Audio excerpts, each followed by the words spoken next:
আসসালামু আলাইকুম এভরিওয়ান, কি অবস্থা সবার, কেমন আছেন সবাই? আমি তাইবা হক চলে এসেছি ওয়াজিহা বিডি পেজ থেকে খুব সুন্দর একটা টার্কিশ ক্লাসিক আবায়া নিয়ে। দেখতেই পারছেন অল ওভার আবায়াতে কিন্তু গর্জিয়াস ভাবে স্টোনের ওয়ার্ক রয়েছে।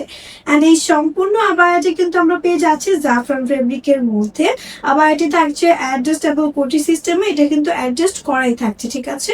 অ্যান্ড অল ওভার বডিতে আবারও বলে দিচ্ছি খুবই সুন্দর করে এমসি এবং ডিএমসি স্টোনের ওয়ার্ক থাকছে, মাল্টি কালার স্টোনের ওয়ার্ক পাচ্ছি। অল ওভার স্লিভসেও কিন্তু আমরা ওয়ার্কটা পেয়ে যাচ্ছি। দেখেন কি পরিমাণ গর্জিয়াস ভাবে কিন্তু স্টোনের ওয়ার্কটা করে দেওয়া আছে। ওকে, এটার সাইজ কিন্তু পেয়ে যাবো 50 থেকে শুরু করে একেবারে 56 পর্যন্ত। সাথে একটা হিজাব থাকবে, একদমই সুন্দর করে স্টোন ওয়ার্ক করে দেওয়া আছে। আর হিজাবটা কিন্তু একদমই ফুল কাভারেজ থাকবে। ওকে, সো যে কোনো পার্টিতে কিংবা ওকেশনে কিন্তু এই গর্জিয়াস আবায়াটি আপনারা ইজিলি ক্যারি করে যেতে পারবেন। সো যাদের এই সুন্দর আবায়াটি পছন্দ হয়েছে তারা কিন্তু আমাদের পেজ থেকে অবশ্যই অর্ডার করবেন। অর্ডার করতে স্ক্রিনশট দিয়ে আমাদেরকে ইনবক্স করুন অথবা স্ক্রিনে দেওয়া নাম্বারে কন্ট্যাক্ট করতে পারেন। আমাদের ইউটিউব চ্যানেল রয়েছে, ইউটিউব চ্যানেল সাবস্ক্রাইব করতে পারেন অথবা অলওয়েজ আপডেট পাওয়ার জন্য আমাদের ফেসবুক পেজকে ফলো করতে পারেন। সবাই ভালো থাকবেন, সুস্থ থাকবেন। আল্লাহ হাফিজ।